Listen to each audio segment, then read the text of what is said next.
Hello students. तो देखिए हमारे पास क्वेश्चन है, draw a labelled ray diagram to show the formation of image due to a concave mirror when an object is placed between its pole and principal focus.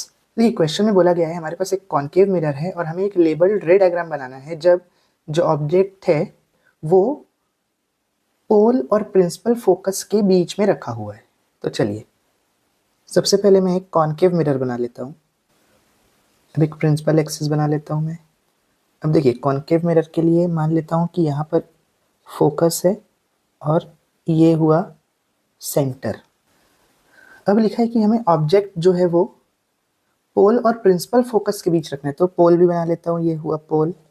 तो देखिए ये concave mirror का special case होता है जब object focus और पोल के बीच में रखा हो।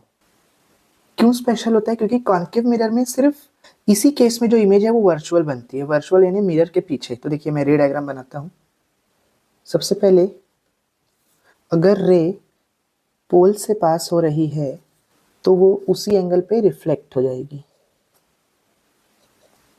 और अगर रे सेंटर से जा रही है, देखिए तो अगर रे सेंटर से ऐसे जाती है तो वो सेंटर पर ही वापस लौट जाती है।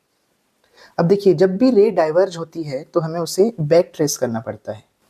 तो देखिए मैं इसे बैक ट्रेस करता हूँ।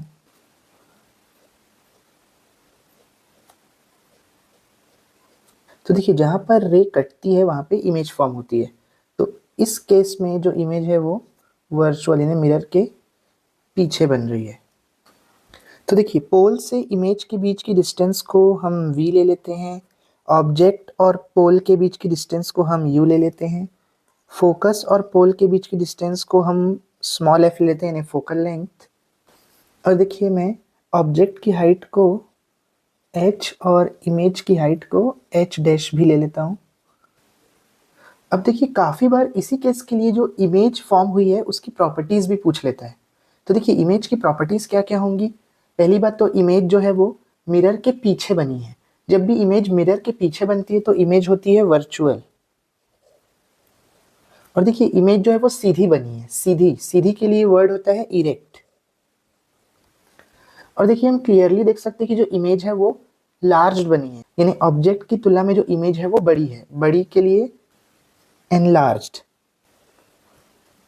हालांकि देखिए इमेज की प्रॉपर्टीज तो नहीं बोला था, पर मैं फिर से बता रहा हूँ आपको कि बहुत बार इस केस के लिए इमेज की प्रॉपर्टी पूछता है, बहुत इंपॉर्टेंट है ये, इसलिए मैंने इमेज की प्रॉपर्टीज को भी शो कर दिया है।